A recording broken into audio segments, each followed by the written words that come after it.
You are listening to the Horse Radio Network, part of the Equine Network family. What a beautiful day for horses in the morning. You are listening to the #1 horse podcast in the world. Here's your entertaining look at the horse world and the people in it.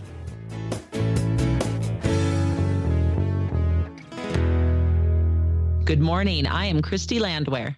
And I'm Sarah Honegger, and you are listening to the special monthly NRHA episode of Horses in the Morning on the Horse Radio Network for this Thursday, July 11th. Good morning, Horse World.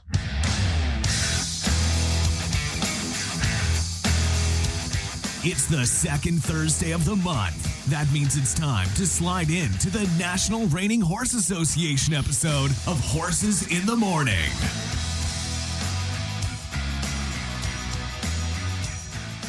In this National Reining Horse Association episode, we will chat with our NRHA Derby 2024 Level 4 Open Champion Cade McCutcheon and our Level 4 Open Reserve Champion Trevor Dare. Sarah, the Derby was a fantastic event, wasn't it? Oh my gosh, it was so good. I feel like we had a bigger crowd there and more enthusiasm than in any of the recent years I can think of. Well, and even our live stream numbers came back huge. Yes, it was awesome between the live stream and people in person with us in Oklahoma City and those who watched on the Cowboy Channel. It is clear that there were a few evenings that the Derby just kind of took over people's homes, I think. I think so too, which is super fun. And then we did some kind of unique things. We did this super fun program this time called Ride Guess. And do you want to explain a little bit more to listeners what that is? They might see it at a future rodeo or horse show. Yeah, it was really exciting. Ride Guess is an offshoot of Teton Ridge, who's a corporate partner of NRHA. You may have seen, for those listening, you may have seen different rodeos have different apps where you can guess the scores. I believe it's called Inside Rodeo when they do it for those events. But for our event, we called it Ride Guess, and it was powered by Spook's Got a Whiz and his great owner, Michelle Ann Kimball, who is just always game to do fun new things. And so people were able to go along and guess scores right before they were announced, and they were awarded points. And our numbers were crazy. We had over 500 people playing with us on the Level 4 Open Finals night. And the average rodeo, even the biggest premier rodeos of the year, see about 200 to 300 people playing. So we were thrilled. Teton Ridge Gaming was thrilled. It was just a super, super fun way to just throw something new in, like you said. Well, and so much fun. I was kind of walking around the stands. I went into our VIP area to say hi to people. I was kind of cruising around that night, and so many people had it on their phones, not to mention those at home that were also playing around the world. Mm-hmm. So I thought that was great. And we gave out 3 really fun prizes. First prize was a futurity prize package, including a hotel stay and tickets and VIP things. And then our second place was some money off of a fabulous Shorties hat. And then our third place award was Cinch, who was going to give some jeans and a shirt to the winners. So really fun, whether people owned a horse or not. You know, the fans could also disenjoy. It was what a fun thing. And I think we're going to do it at Futurity. I think it was that well liked that will just continue the momentum. Absolutely. And I could definitely see us adding some things. You know, we have a few different ways to build upon the, like you said, the enthusiasm of this game for the Futurity. And I have to give a couple little shout outs about who won this game because it's pretty funny. And I hope they're listening, and I hope they can brag about it to their friends, because first place was a 15-year-old NRHA member. He's the son of NRHA professional Ruben Van Dorp, and his name's David. And he was so excited and was trying to make sure that I told people a 15-year-old beat everyone. Good for him. He wants to be one of NRHA's youngest and most successful judges once he's able to apply. And then our second place gamer was playing from Italy. So even watching the live feed, they definitely have some skills up their sleeve. And if anyone listening wants to learn more about judging and, you know, kind of start brushing up on your skills before the Futurity, we have a program called Horse IQ, and you can go on and judge some runs and learn about, how to improve some judging knowledge you might already have. So I definitely encourage people to check it out because it's some tough competition. If we're having this at the futurity, you're going to need to study up. You sure are. And I'll tell you, you're in the hot seat. You're a judge, right? You're in the hot seat. You're like, oh my gosh, I have to add all this up and do this right now. What is happening? Where is my scribe? I need my scribe. What is happening? Yeah. Oh, it's a lot. It's fun. It's fun. And, I'd be interested to see, I haven't asked second or third place, but there was an option to do quick picks, which, for those fans that know nothing, but just want to feel like they're saddled up and competing along with the finalists, that kind of takes some pressure off too. So it was just so much fun. And thanks to everyone who kind of took a chance with us on a new initiative. Well, I know today we're going to dive into some of our fantastic riders and how they did in the Level 4 Open. But I also want to just kind of give a shout out to Visit Oklahoma City. They sponsor our invitational, our freestyle. And what a tremendous year it was this year. We had 16 compete and they did all kinds of songs, all kinds of outfits. We had so many unique ones that I had just never seen anyone do anything like it before. And then also for the first time, we did a People's Choice. So what that was, kind of an applause meter, right? He or she who gets the most applause, you might not be the winner as far as the judges are concerned, but you're the winners as far as we're concerned. But boy, do we have a reigning crowd because Taylor Zimmerman ended up being the winner with a fantastic score of 232. And then really close next to her at 231.5 was board member Sebastian Petrol. And he did this amazing routine. And boy, did he get People's Choice. And rightfully so. Do you want to talk a little bit more about their run? It was so good. Yeah. I mean, Taylor, she's reigning champion from last year with the same horse. And, we talk about reining being like poetry and being like art in motion. And oh my gosh, do they just really put an exclamation point on that? I mean, it's just stunning. And she took off the bridle for a certain point of it. And there's tinsel and a perfect song choice. And it was just art. I mean, people I was sitting by in the stands that had never watched reining had goosebumps. I mean, it was just beautiful. And then comparatively, you can't have had more fun than Sebastian's. It was so good. It was so good. A few weeks before the show, he actually texted me and asked if I knew anyone in Oklahoma City that had a Harley. I thought, why are you asking me that? And then all of a sudden there was a dirt bike in there and a Toby Keith tribute. And I thought, it's all making sense. It was literally a pas de deux with a reining horse and a champion kid on a dirt bike. And I guess it was a neighbor of his that he says is like some world middle school champion dirt bike guy. So as one was doing a sliding stop, so was the other on the opposite side of the pen. It was really, really, really well done. It was super, super cool. One of our event photographers, Carolyn Samancic, was joking with me because she has a huge passion for motocross. And she's like, Sarah, I just didn't know which side to photograph. Like I would look at the bike and then I'd look at the horse. And she was so obsessed with both. And you want to talk about our reining horses just being so well trained and so willing. I mean, it was just so unfazed about everything going on. It was just happy to do its job and thought it was probably pretty cool to have a bike in there doing it too. I mean, it was just so unfazed and it was just really neat. And very thoughtful of Sebastian to do a tribute to the late Toby Keith, who's an Oklahoman, and Oklahoma City means so much to our competitors. Our biggest reining events are right here in Oklahoma City. So it was just really, really fun to watch all of it. And where can people see the runs? Where's the best place for them to go? I would encourage them to go to our Facebook page. We have the full runs and for non-pro champions, Open Champions, freestyle, and then we have more on our Vimeo as well. And that's just the National Reining Horse Association at both. And then moving away from Derby for just a second, you have a unique opportunity coming up soon. Can you explain to us a little bit more about where the NRHYA youth officers are going to the YES conference? What is that all about? Yeah, so the YES conference is the Youth Excellence Seminar, and it's hosted by the American Quarter Horse Youth Association. And this year it's in Amarillo, and we go every year as an officer team, and they typically do a leadership activity of some sort, like lead the entire audience at something. So our officers are really involved, but I would just encourage anyone listening that has youth that they know or love, just encourage them to go to this seminar. It's really, really good. It's a great way for these youth to network across disciplines. I think to me, that's honestly the neatest part is they leave and they know people from halter to jumping to reining to roping and cow horse and everything in between. And, at the level we all compete at in these organizations, I think you typically know a lot of folks in your industry, but maybe not a lot from other parts of the country or other industries. And we can certainly all learn a lot from each other. So it's a really, really fun event to be part of. And I'm excited to take them to Amarillo here in, oh my gosh, like 10 days.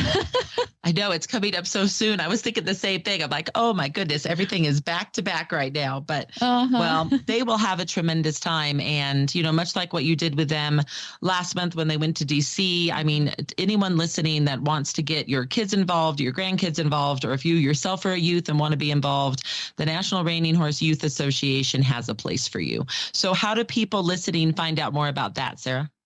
NRHYA.com is a great place to start. And if you have any specific questions, you can always email me. And my email is youth@nrha.com. And NRHYA has its own Facebook and Instagram as well. And our youth officers actually help run those pages while they're on the team, which is pretty fun. And we would love to hear from them. Or if you happen to know youth going to the YES conference, we'd love to meet them there. Born on his family's horse farm in central Ohio, Trevor Dare was raised by professional horse trainers. His father, the late Rusty Dare, and uncle Rocky Dare, and his mother, Linda Dare, who was a horseback riding instructor and coach of hunt seat and national champion, Western middle school, high school, and college equestrian teams. He now has more than $1.3 million in NRHA lifetime earnings and lives in Purcell, Oklahoma with his wife and 2 kids. Trevor, welcome to the podcast. Thanks for having me. So you just won the Level 4 Open Reserve Championship on Ice Face. And I know you didn't have this horse for a long time before this run. So tell us a little bit about how that preparation went and how you were ready to come into a finals with such a new teammate. So I've known the horse Ice Face for a while. I've kind of kept my eye on him. Dakin Allred trained him as a 2 and 3-year-old, and I believe a good portion of his 4-year-old year. He had a good bit of success with him. The horse then went to Cole Price, which is another very good horse trainer, very good program, for his 5-year-old year. And then the horse had some tough luck this spring. And the owner, Miss Tina Bellini, she called me and asked if I would give him a try, a little change of programs. So yeah, I thought this is a horse that's obviously already proven himself and shown that he's a strong level 4 horse. And so I took him in and we decided to give it a try. Preparation wise, on a horse that you don't know, I did my best job to do my homework. I called Dakin Allred before I even swung a leg over the horse. I've got a good relationship with him. He gave me some insight about, we call him Ice, about Ice. I called Cole Price as well, and I said, tell me anything and everything you can about him. So I did my homework, gathered all of their opinions and, maybe some things that they did with him or didn't do with him. And then I didn't really get on the horse and ride him like I was getting ready to go show him. I got on him and we just kind of rode around for a week or two and just kind of tried to get to know each other and just, kind of tried to get familiar. He's already a trained horse. I think he had won over 140,000 when I got him. He'd shown everybody he was good. He was a strong competitor. So I didn't really feel like I needed to try to get on this horse and train him or retrain him. I just felt like I needed to get on this horse and try to figure out how he operates, how he thinks, the way his mind works, and, kind of let him get a feel for myself and what I was asking of him and my timing and hope that it would come together. It sure did. Yeah. So it was awesome to watch. It was so neat to actually be there and be able to see that take place. So really good job.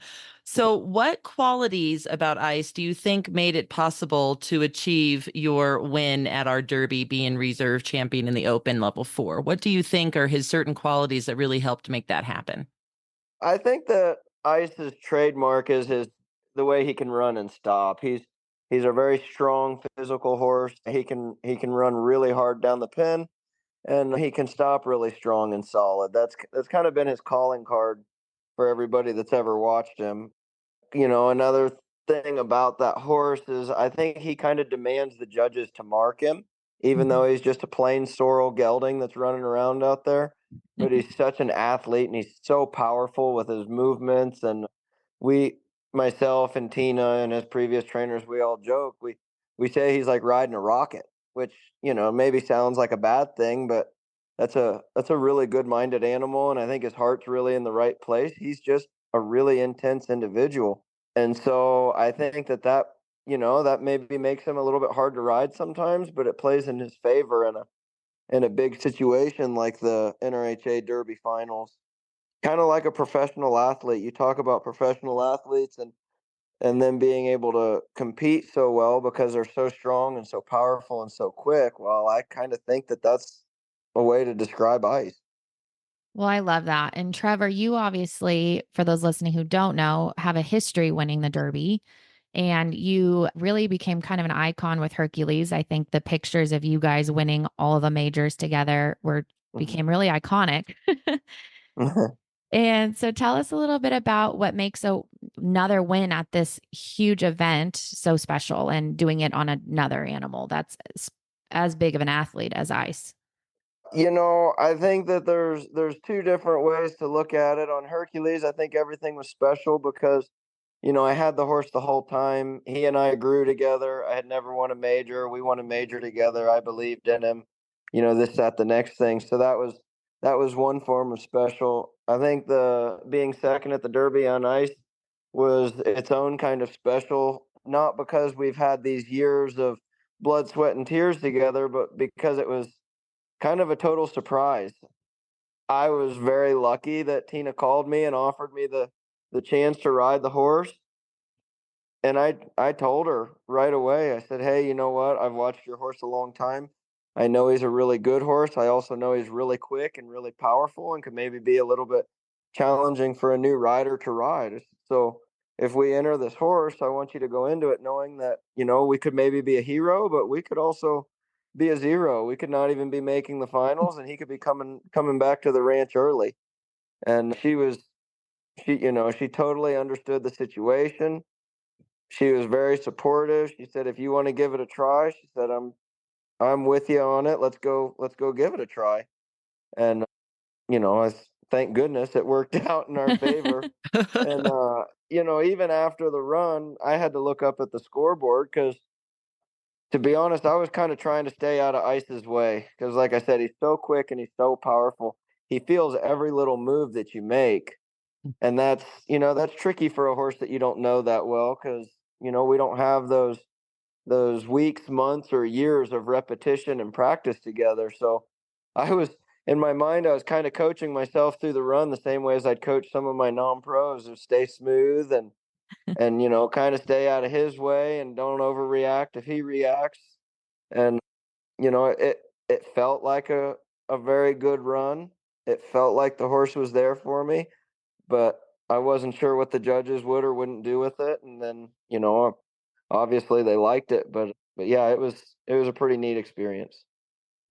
Well, and speaking of coaching non-pros, Mhm. Sarah saw you coaching a 10 and under short stirrup competitor who won the class the morning after winning the Derby, and then another non-pro who won two huge classes in the Coliseum. Talk to us a little bit more about this shift and why these additional classes at the Derby have such a huge impact on our industry.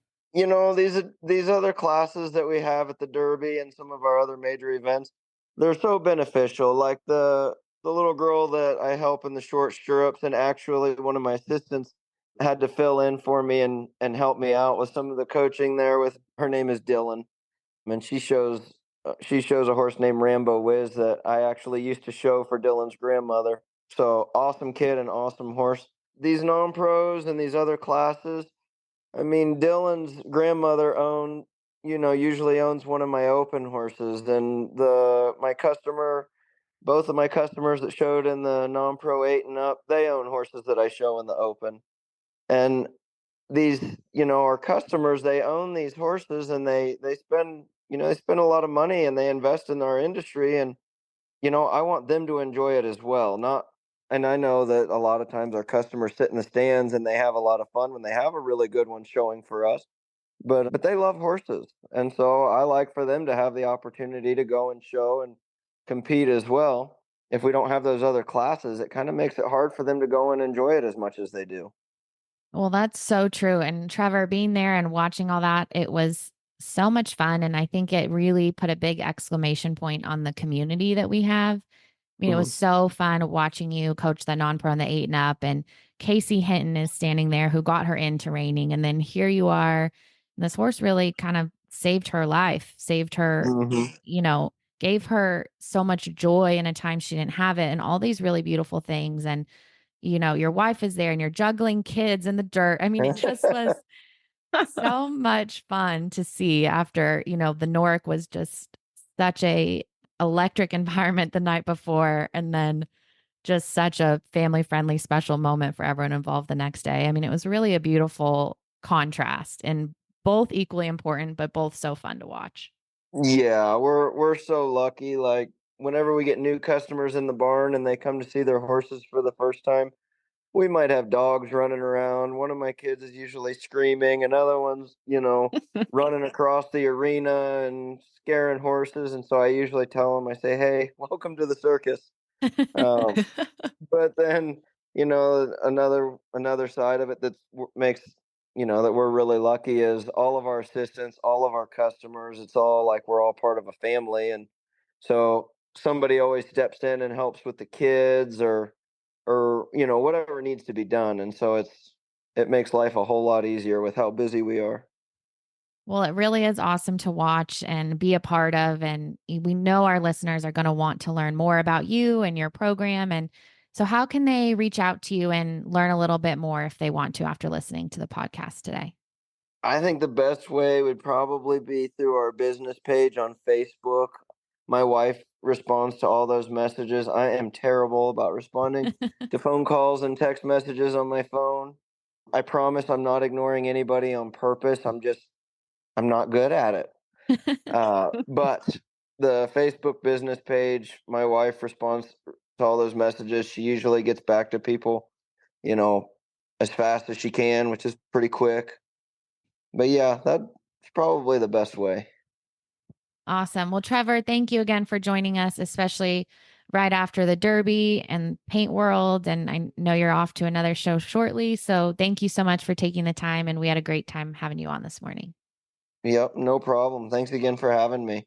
Well, it was so great to hear from our first guest. And, we had such good feedback on our last podcast about people just wanting to reach out regarding the tragedy that happened to Brandon Brandt and Eric Priest and their horses and facility. And so we just kind of wanted to take a minute to highlight how beautifully our reining community and equine community showed up for these families at the Derby. They sure did in so many different ways. That was what was so incredible. There was vendors in the trade show that literally donated 100% of their product that they sold at the show.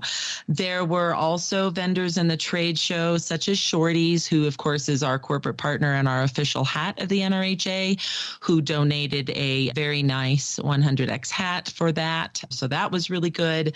There was just so many people that came with saddles and bridles and pads and clothing, because the people literally who were in that facility lost those things as well. And those are all going on trailers right now to Ohio from Oklahoma City. Fantastic.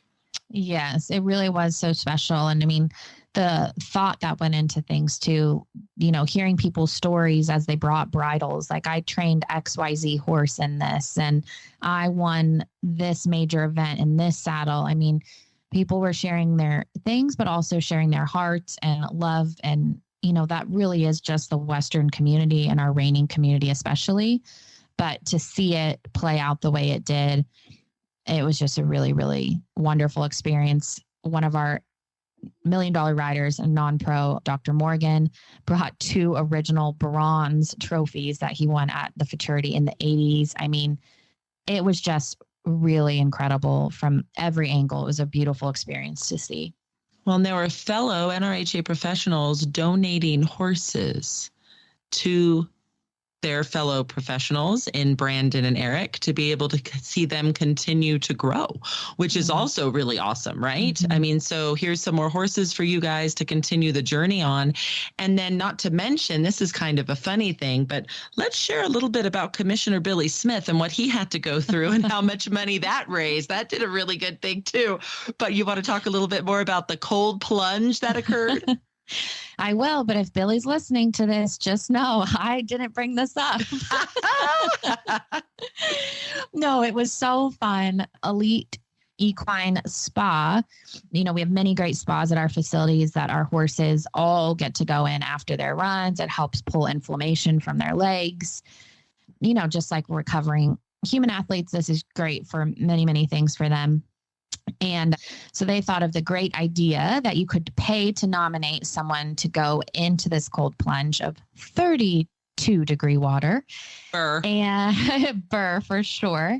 And so the name of the game was that you could either pay that same fee to get out of it or be a trooper and, do the dare essentially. And so the NRHA staff got together and nominated our commissioner, Mr. Billy Smith. And he was a trooper. We got him a shirt made. He did the dang thing. But oh my gosh, did I not feel like I was missing out by not being there? It was hilarious. And Rainers cares is what his shirt said. It was awesome. And he did it, bared those white legs and everything. Bless his heart. It was awesome. And he was cold for almost 24 hours after, even in the Oklahoma humidity and heat. He's like, I am cold. Yes, I know. And I mean, just really such a trooper. And like Chrissy mentioned, rainerscare.com if you want to donate to NRHA's foundation to help other professionals or other NRHA members in times of crisis. So hopefully, good cause being raised all around. And thanks to everyone else who participated as well, because Elite Equine got to send a very good check to those professionals that this tragedy impacted. And we had a lot of fun along the way. Youth officers had to do it. I saw NRHA professionals, Casey Deary and Nathan Piper have to go in. Nathan did in a full Canadian tuxedo. It was pretty fun. Have to have a good time with it. But yes, once again, thank you for all those that are listening that were a part of this and helped, because the reining community really did come together, and we just so appreciate you all. Cade McCutcheon is an NRHA $2 million rider and just took home our 2024 Level 4 Open Derby Championship on All Night Partier, scoring a huge 231.5, less than 1 month after marrying his wife, Lexi. McCutcheon comes from a family of reining royalty and quickly stepped into the limelight as a youth competitor, non-pro, and then an open rider. In his first year as an NRHA pro, he became the inaugural Run for a Million co-champion and won our NRHA Futurity. Cade, we are so glad you're on the show today. Thanks so much for joining us. Thanks for having me. So you have had your horse All Night Partier for his entire career. Please talk to us about what a win means on a horse that you have had since the very beginning. Winning on a horse that I've had the whole time just kind of proves to me that I can train a horse to get to that level. I've had a lot of success, but mostly on horses trained by other people. So it's just another notch in my belt that I feel like I can train one myself and get him to that level. I agree. And all these horses have a barn name. What is All Night Partier's barn name? All Night Partier's barn name is Harvey, based off of Harvey Specter from Suits. Okay, that is awesome. That's great. And Cade, you've always believed in this horse, since the very beginning, and it won as a 4-year-old at a Derby against older horses that are maybe more seasoned. So obviously this horse has such heart, is such an athlete. Tell us a little bit about what makes Harvey so special. Harvey's just a great athlete. He's a once in a lifetime kind of stopper. I don't think I've ever had one that can run and stop like he can. But he's got a lot of style. He does everything. He's just a really pretty horse in the arena.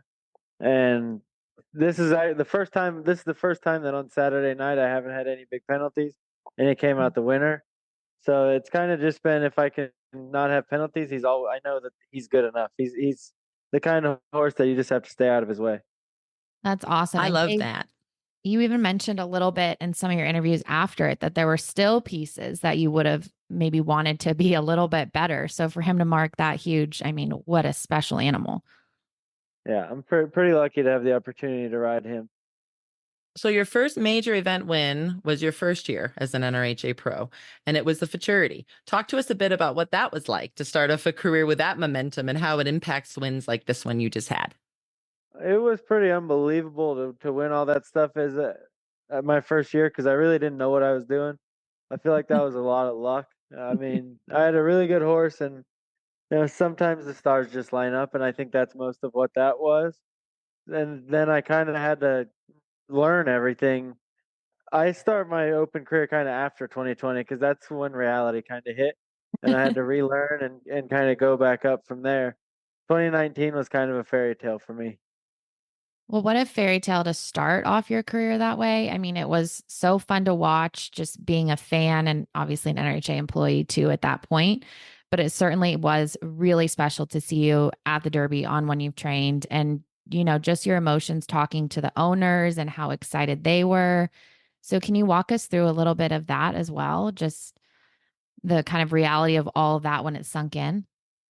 Yeah, it was different winning this major because I've learned over the last few years how hard it really is. And though for the owners, this is their first open horse. First horse they ever bought for me to show. So it's pretty lucky that way. It's very similar to Mario, where it's her first open horse and they got to win it. There's a lot of, and they understand that there's a lot of people that have been doing it for a long time and buying a lot of horses that haven't won a major. So they knew how special it was too, and it was just fun to be a part of it. So you mentioned to us that you sent your horses home after the go-rounds before the finals. Talk to us a little bit more about that strategy and how it paid off for you. I'm lucky right now. I had 3 very nice horses that showed really good in the go-round. There was really nothing that I was going to need to work on for the next 3 days. And I think they sleep better at home. They get to be turned out. All of our horses get turned out almost every day. So it was just a little bit like they got to go home and refresh and go back to their normal lives a little bit. And, I saw a lot of horses that on Wednesday or Thursday were tired of being at the horse show. And mine were just coming back and they were fresh again and felt like kind of a restart on the week. I think that's a brilliant move. When I stay in a hotel, I am not the same person as when I sleep in my own bed, right? Yeah, so that exactly. concept and that strategy is brilliant. I think that was a really, really smart move. And so I'm sure your horses appreciated it as well. So how can our listeners reach out to you to find out more? What is a good website for you, a Facebook page? What are some ways that you would like them to do that? Instagram. I'm trying to grow my Instagram. Cade McCutcheon Reining Awesome. Horses. And I bet you have some beautiful images on there. Yeah, we've been posting a lot of reels and trying to get it going as good as we can. I have a very good social media manager now, and we've been trying to get it going. Well, that is awesome. We thank you so much for being on the show today, Cade. And where does the future take you? What are some of your plans for the future? What's coming up around the bend that you want to share? I leave on Friday, the 6th. Well, I leave on the 6th for Paris, and then I'll be there for a week and come home, get ready for the Run for a Million. I mean, this is kind of the busiest time of the year, but it's a lot of fun. I mean, it's my favorite time of the year because I like the horse show. So awesome. Well, have a safe trip to Paris, Cade, and good luck. And we'll see you shortly. Thank you. Well, I just had so much fun getting to relive the highs of the Derby and the beautiful runs and horses and owners and nominators, breeders, fans, everyone who had a part in making this event such a success. We're so grateful, and we had so much fun today. For Horses in the Morning fans, Glenn and Jamie will be off the next few days, but don't worry, they'll be back next Wednesday. And anyone who is listening to the show today and you want to share it with others or listen to it again, you can certainly find our reining podcast on nrha.com/podcast and also on our Facebook page. So now, everyone, go out and have the slide of your life.